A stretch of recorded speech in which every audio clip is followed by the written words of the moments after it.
Maestros disidentes destruyen material electoral en Oaxaca, Veracruz y Puebla.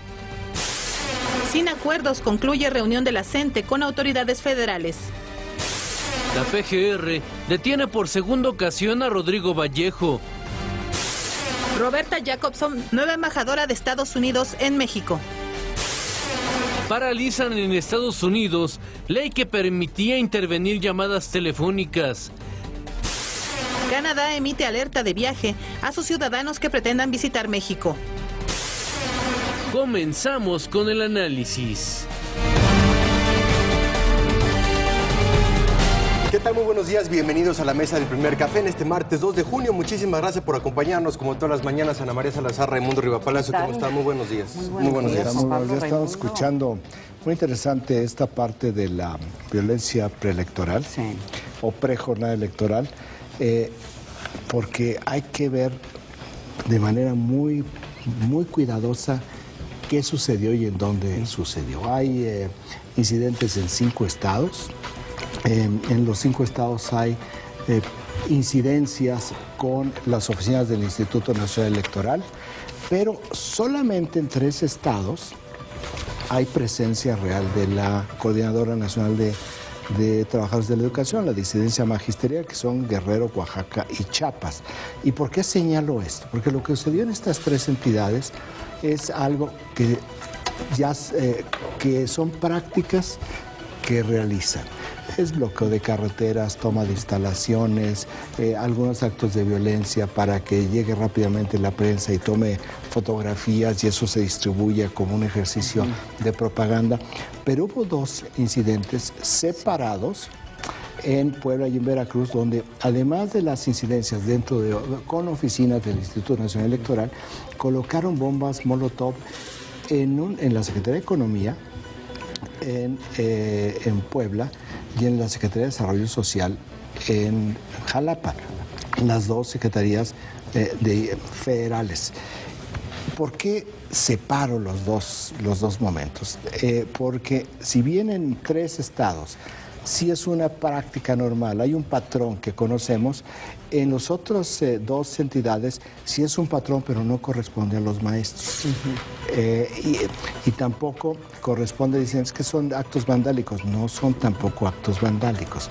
El patrón de lo que sucedió en Jalapa y en Veracruz corresponde a grupos que se consideran anarquistas, que son grupos que tienen ramificaciones internacionales, que son todos... Los de Puebla, lo de Puebla y lo de Jalapa. El modelo de acción no corresponde al modelo magisterial.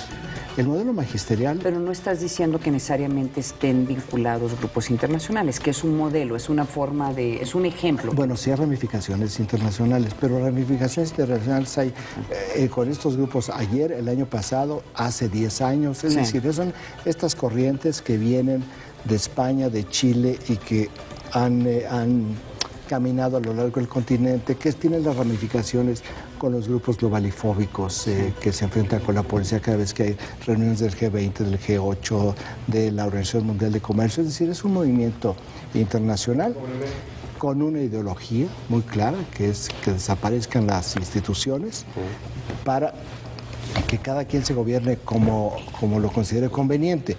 Por eso no se puede hablar de que son grupos vandálicos. Esto es mucho más complejo y mucho más importante que simplemente decir, estos son los bandoleros. Lo que sí es que esto que sucedió en Oaxaca, no en Oaxaca, en Puebla y en Veracruz, lo que sí corresponde es a un clima que se viene creando y que lo viene creando la coordinadora de maestros, la disidencia magisterial, que el jueves pasado dijo, vamos a hacer movilizaciones a partir del lunes y vamos a boicotear las elecciones, y tal como lo anuncian, pues lo empezaron a hacer desde este domingo, y ayer continuaron haciéndolo, y en estos momentos están en un chistosísimo forcejeo en el Monumento a la Revolución en la Ciudad de México con los cuerpos de granaderos, donde están hombro a hombro, cuerpo a cuerpo, para ver quién gana más terreno. En este momento va 1-0 a favor de los granaderos de la Ciudad de México, que los siguen manteniendo en su esquina, en la cual habitan desde septiembre, noviembre del 2013. Ahí tiene su esquina. Dentro del Monumento de la Revolución hay una esquinita en la cual dijeron, aquí ustedes pueden hacer sus campamentos. Bueno, pero ya no llegaron ayer con sus tiendas de campaña nada más.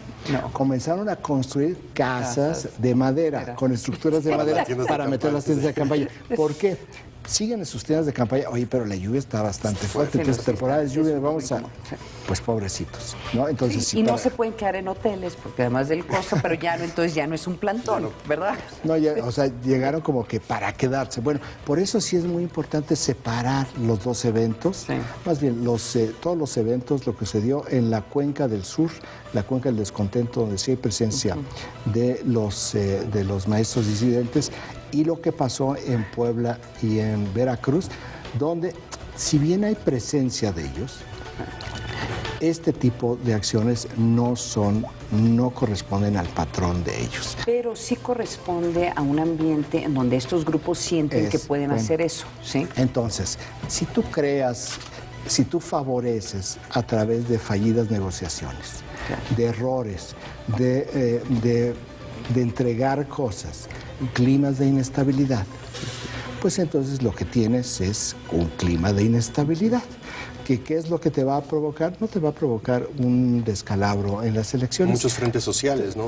Lo que te va a provocar es una pésima imagen en México y en el exterior de la autoridad. Eso es lo que te va a provocar, que esa es la primera instancia. Va a haber... ¿Están en peligro las elecciones? Yo digo, no están en peligro las elecciones. No. La gente puede salir a votar perfectamente. Despreocúpense. No es de que me tomen como un acto de fe mi palabra, pero no es el propósito. No, el problema de las elecciones no es eso, es que la gente no quiere salir a votar. Eso es otro tema. Eso es lo que están logrando. Sí, o sea, ¿verdad? Que la gente no solamente, pero por cómo se llevaron a cabo las campañas, por los candidatos. O sea, entonces ya no estamos hablando de este tema. Ese es otro. Sí. Son los otros inhibidores. Sobre tanta campaña negativa, lo que te hace es un desánimo del electorado. Por eso, olvídense, vayan a las urnas. Sí, no va a haber problema en las urnas. Y yo te corto la lengua si hubo problema el próximo lunes, no me la voy a cortar yo. No, es que estábamos hablando fuera de ahí. Yo sí estoy bastante preocupada de lo que puede suceder en algunos lugares muy específicos. Pero no se acaba la democracia mexicana. No, hombre, ya sabemos. El hecho de que si no se pueden llevar a cabo elecciones en uno o dos lugares o uno o dos municipios, que yo creo que sí va a suceder, particularmente estoy pensando en Tlapa en Guerrero va a ser muy difícil. Y eso ya sabía, a lo mejor un distrito en Chilpancingo, va a haber algún problema en la Ciudad de México. ¿Por qué razón? Porque no hay funcionarios suficientes. Porque la Ciudad de México, fundamentalmente en la Ciudad de México, no pudieron reclutar. ¿Por qué tanta? La Ciudad de México es el gran micrófono del enojo. Para todos lados. Si en la Ciudad de México se concentra la opinión política y la opinión política trae un problemón con el Consejo General del Instituto Nacional Electoral, si además te van a reclutar y entonces tienes que pasar una serie de... O sea, tu esfuerzo ciudadano, que es muy valioso, no corresponde con lo que tú estás viendo en el Consejo General del Instituto Nacional Electoral. Si no tiene credibilidad el Instituto Nacional Electoral, le tienes al contrario un desprecio creciente que hay, como por ejemplo se ve con el presidente consejero Lorenzo Córdoba, pues ¿cómo vas tú a motivar a la gente a decir, sí voy a participar en este proceso? Si no tienes credibilidad, confianza, respeto, si desprecias al que está a la cabeza de ese consejo. Entonces, tú dices, pero ni a la esquina, ni a la esquina. La carencia de liderazgo y de credibilidad del consejero presidente es hipótesis de trabajo, resultado directo de la falta de ciudadanos en la Ciudad de México que quieran participar como funcionarios de casilla. Entonces, no tiene nada que ver con la violencia, tiene que ver con la credibilidad del consejero presidente del Instituto Nacional Electoral y yo diría del Consejo General del Instituto. Y digo del Consejo General porque estamos hablando de la cúpula, yo no estoy hablando de la institución, estoy hablando únicamente de la cúpula porque el resto El resto son gente muy profesional.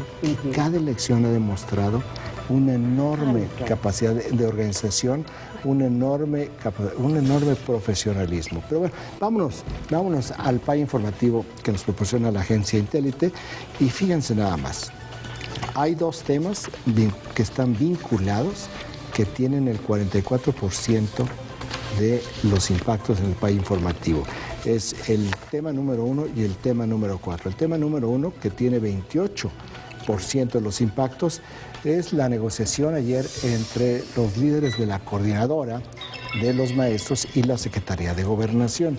Eternamente, hay que decirlo, que la licencia magisterial no acuerda con el secretario de Educación, acuerda con el subsecretario de Gobernación, que para efectos prácticos es el secretario de Educación para Asuntos Políticos del Gobierno Federal. Entonces, el subsecretario Luis Miranda, que es el que inventó a la CENTE como un movimiento nacional. Era un grupo importante, era una disidencia importante, con casi 40 años de vida, que tenía presencia activa en 4 estados y en el Distrito Federal, y hoy tiene presencia activa en más de 22 estados, y además está prácticamente cogobernando en Guerrero, está por encima de las autoridades en Oaxaca y tiene como secretario de Educación en Michoacán a su ideólogo. Simplemente para dar una pequeña probadita de todo lo que ha logrado la CENTE durante estos 2 años y medio de negociaciones con el subsecretario de Gobernación, que lo que ha abierto es la chequera para darles plazas y dinero, más de 10,000 millones de pesos en plazas y por fuera de la ley. Esto él lo niega todo el tiempo y está todo el tiempo la documentación de que esto así sucede.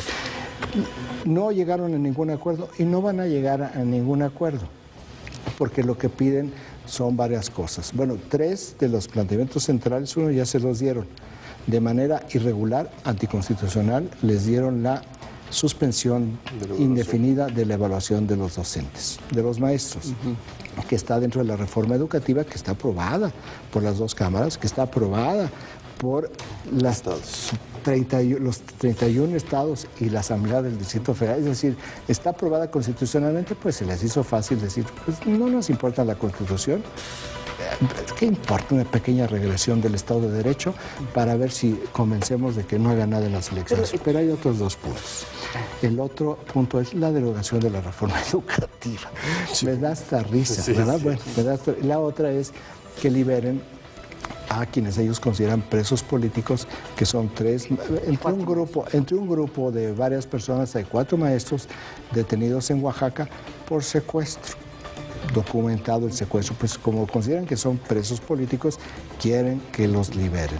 Estos maestros también con ramificaciones, algunos de ellos con movimientos armados que sí operan en Veracruz y en Oaxaca, nada más como para el contexto. Eso es 28% de los impactos. Me voy al cuarto punto.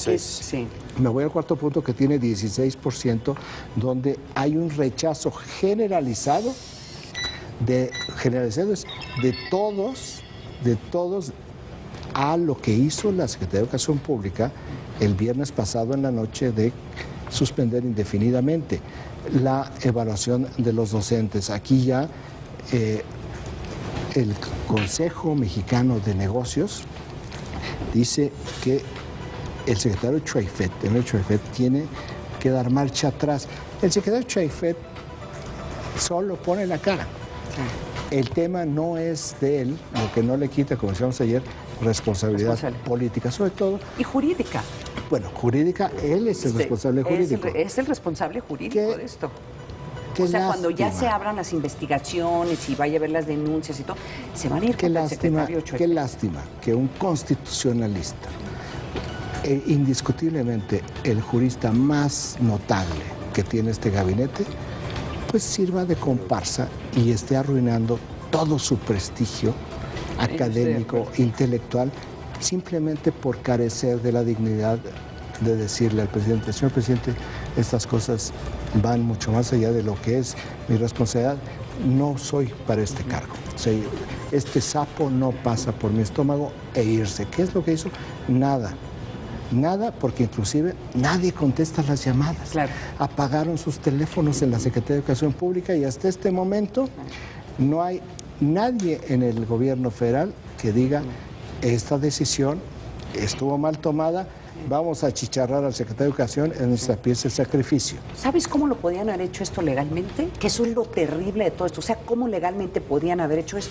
Declaras estado de excepción en 2 o 3. O sea, por eso están esas leyes. Si tú quieres violar la Constitución, pues tienes que declarar estado de excepción. Así de grave es la situación. Utiliza un marco jurídico, ¿verdad?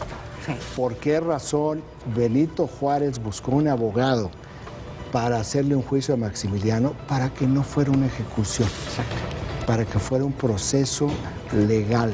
Bueno, si ya lo sabemos, ¿para qué no lo hacemos? Bueno, nosotros no lo hacemos porque no estamos en condiciones, pero bueno, 16% dice el sector privado, el 6% es del sector privado que dice esto no puede ir para ningún lado. El sector privado ya en esos niveles se suma todo lo que se ve ayer con las ONGs. Todo el consenso, no consenso, yo diría unanimidad en la prensa política contra la decisión. Bueno, hoy todas las columnas políticas del Universal, todas son críticas, tocan este tema y están en contra. De hoy, por eso veo el País Informativo y digo, no, pues si esto está de... Deberíamos estar hablando sobre las elecciones, deberíamos estar hablando sobre las plataformas. Nos queda 2 días para hablar de elecciones. ¿Y no hay? No hay. Segundo tema, 22% de los impactos es la designación de Roberta Jacobson como embajadora de Estados Unidos en México. Tiene que pasar por la ratificación del Comité de Relaciones Exteriores del Senado.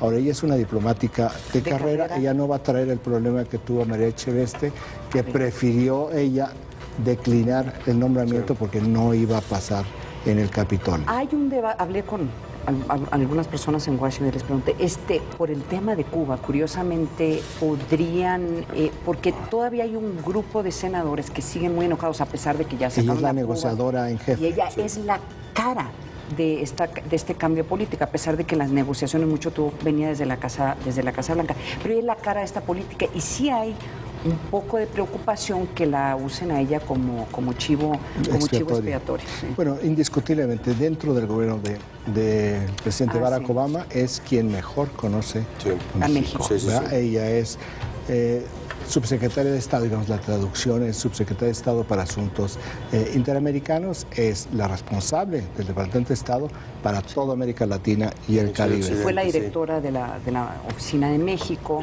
o sea, ella manejó las políticas públicas diplomáticas hacia México. Temas de libre comercio, derechos humanos, es un extraordinario nombramiento, si la pueden ratificar. Tercer tema, 21% de los impactos. Ayer el hijo del exgobernador de Michoacán, Rodrigo Vallejo, se presentó a firmar en un tribunal, en un juzgado federal en Morelia. Él estaba en libertad bajo fianza con 7,000 pesos por el presunto delito del lavado de dinero, y lo vuelve a agarrar la PGR, se lo trae a la Ciudad de México bajo una nueva acusación curiosa, porque aquí utilizan los videos de manera muy discrecional. ¿Qué le llama, la tutoteca? La tutoteca. Apareció un video hace aproximadamente un mes, 2 más 2 sí son 4, ¿verdad? Le dan la libertad bajo fianza y a los días aparece un video de la tutoteca en la cual él aparece con Servando Gómez Martínez, el apodado La Tuta, el ex jefe en ese momento de los Caballeros Templarios, en los cuales platican de manera muy animada. Bueno, no hay, el único delito ahí es la presencia de estar con una persona buscada por la justicia. No hay nada adicional, pero sobre esa base, sobre ese video, lo agarran, le fincan la PGR una nueva acusación. Y cuando digo la discrecionalidad es porque en tantas temporadas de videos, es el único que tuvo una consecuencia jurídica, ¿verdad? Entonces, yo tengo la impresión de que hay más información o hay más pruebas que estuvieron, que no han hecho público. La razón por la cual le obsequia el juez la orden de aprehensión es sobre esta base. Ahora, por supuesto que tienen que presentarle más pruebas, porque el puro video le van a decir... ¿No hay una connotación política en esto? Eso es lo interesante. ¿verdad? Eso es lo interesante porque estamos... bueno, esto se da 6 días de la elección de Michoacán, que está empatada entre el PRI y el PRD, aunque está sorprendentemente ligeramente arriba el candidato del PRI, Ascensión Orihuela. En una campaña, que se esperaba fuera testimonial, pues resulta que Ascensión Orihuela, Chon Orihuela, que hay que decir, tiene un pasado de un gran operador político de tierra, o sea, en campaña sí sabe hacer. Entonces está aventajando ligerísimamente a Silvano Aureoles, el candidato de la izquierda y de Nueva Alianza, y esta medida me parecería que dicen, es que la justicia no tiene tiempos. Bueno, no, claro que en México sí tiene tiempos, ¿no? Y en otros lados también, pero en México sobre todo si tiene tiempos, puede ser un pequeño impulso de la PGR a favor del PRI. Sí, ¿verdad? Puede ser, digamos, eso es lo que podría interpretarse. En otros países sería, ya ven, prista, el hijo del exgobernador prista, no vote por el PRI, pero como estamos en México... Y en segunda ronda también. Muy importante porque su padre, Fausto Vallejo, es muy buen operador político. Sí. Entonces no ha dicho nada, vamos a ver qué es lo que está pasando, qué es lo que está sucediendo, o si es una divisa de cambio electoral. El quinto tema, 9% de los impactos. Ayer, pues el presidente Peña Nieto y los miembros del gabinete actualizaron ya su declaración patrimonial con el ingrediente de la declaración de conflicto de interés. El presidente Peña Nieto dijo, yo no tengo ningún conflicto de interés, ni mi esposa, ni mis dependientes económicos. De hecho, prácticamente todo el gabinete declaró lo mismo, salvo 3 secretarios. El secretario Gerardo Ruiz Esparza, la secretaria de Comunicaciones y Transportes, el secretario de Energía, Pedro Joaquín Colwell, y el director de la Comisión Federal de Electricidad, Enrique Ochoa. ¿Esto es malo? No, esto es bueno. Claro. Declarando un conflicto de interés, entonces ya es transparente para que uno sepa perfectamente por qué se van a tener que excusar en ciertos casos, y si no se excusa, decir, oiga, aquí hay un conflicto de interés, usted mismo lo declaró. Entonces me parece que hay mucha crítica al respecto, creo que es un pasito más hacia una mejor transparencia. Yo no sé si fue el mejor momento de hacerlo. Yo hubiera sugerido que lo hubieran hecho después de las elecciones. ¿Por qué? ¿Por qué? Porque en los siguientes 3 días, como va a haber la veda electoral, va a haber muchísimos comentarios sobre cómo es posible que el presidente no tenga conflictos de intereses por X, Y, Z, o otros secretarios, ¿por qué no declararon? Entonces va a ser muy interesante el debate porque fundamentalmente es un cuestionamiento, ¿qué quiere decir conflicto de interés? Si hay varios gobernadores en la picota por presuntos conflictos de interés, pues sí hay un tema de contraste. Sí. ¿No? Entonces puede haber crítica, pero también hay contraste. Pristas. Hay de todos, hay de todos. Hay de todos. En esta viña del Señor hay de todos. El último tema, el sexto tema en el PA informativo que nos proporciona la agencia Intélite es el Banco de México. El gobernador del Banco de México, Agustín Cárcel, dice no va a haber volatilidad del peso por las elecciones. Por supuesto que no. El peso no se mueve por las elecciones, se mueve por las tasas de interés en Estados Unidos. Estamos a punto de 16 pesos, que no tiene nada que ver con las elecciones. Nada.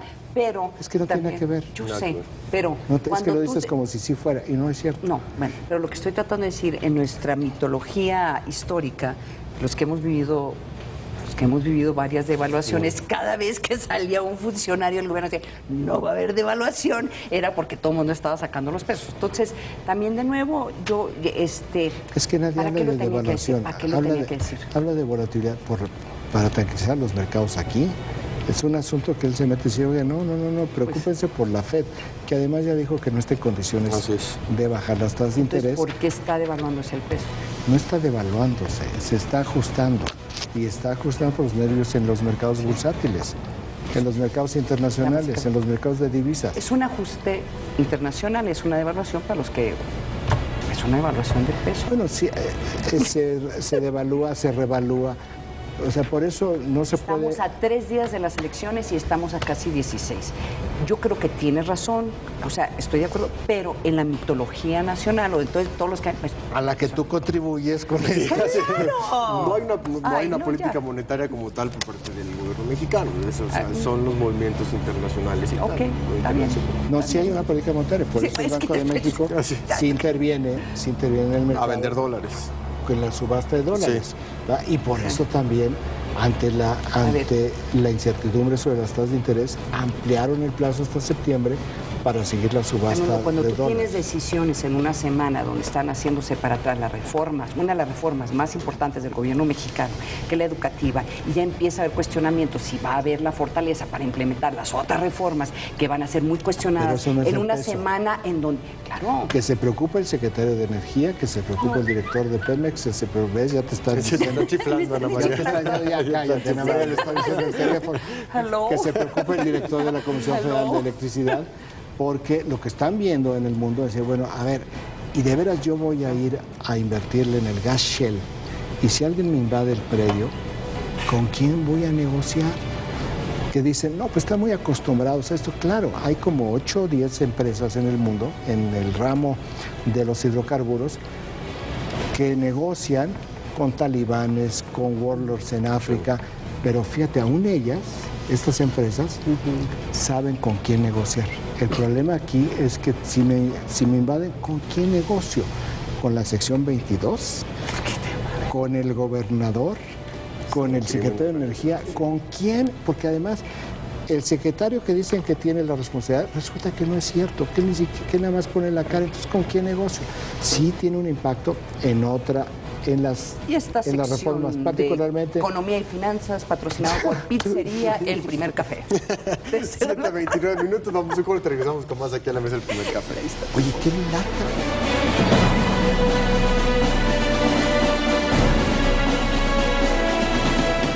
En junio, celebrar a papá es central. Hijo de Tigre Pintito, Carlos, Gary y Marca Lasraki en el especial de papá. Hilario Galguera, un galerista mexicano que reúne obra de Yayoi Kusama y Damien Hirst. México Pelágico, un documental realizado por Pelagic Live. Si quieres saber más sobre esta producción, descarga nuestra app para iPad, donde encontrarás contenido exclusivo. Estar en tendencia es central. La expresión de sorpresa es del panista Francisco Rojas Toledo. Es aspirante del PAN a la presidencia municipal de Tuxtla Gutiérrez, Chiapas, y el sujeto que pone sobre la mesa los fajos de billetes es un empresario constructor originario de Puebla. Así que es con todo mi corazón, toda mi gratitud.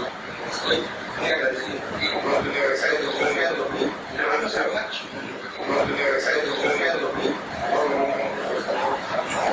El dinero, cuya cantidad se desconoce, llegó en una caja de zapatos y la reunión presuntamente se celebró en un salón privado del restaurante Angus en la capital chiapaneca. En la grabación, el empresario le pide más obra pública al panista, ahora conocido como Paco Moches.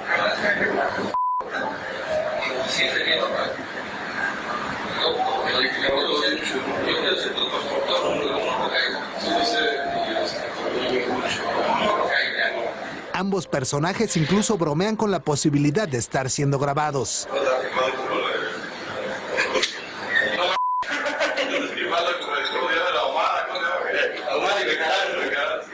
Al final del video, Paco Moches cubre con una bolsa de tela la caja de zapatos que contiene el dinero y se retira. El panista Francisco Rojas Toledo ha sido diputado federal, titular de Sedesol en Chiapas y presidente municipal de Tuxtla Gutiérrez, cargo que busca por segunda ocasión. Daniel Sanjeado.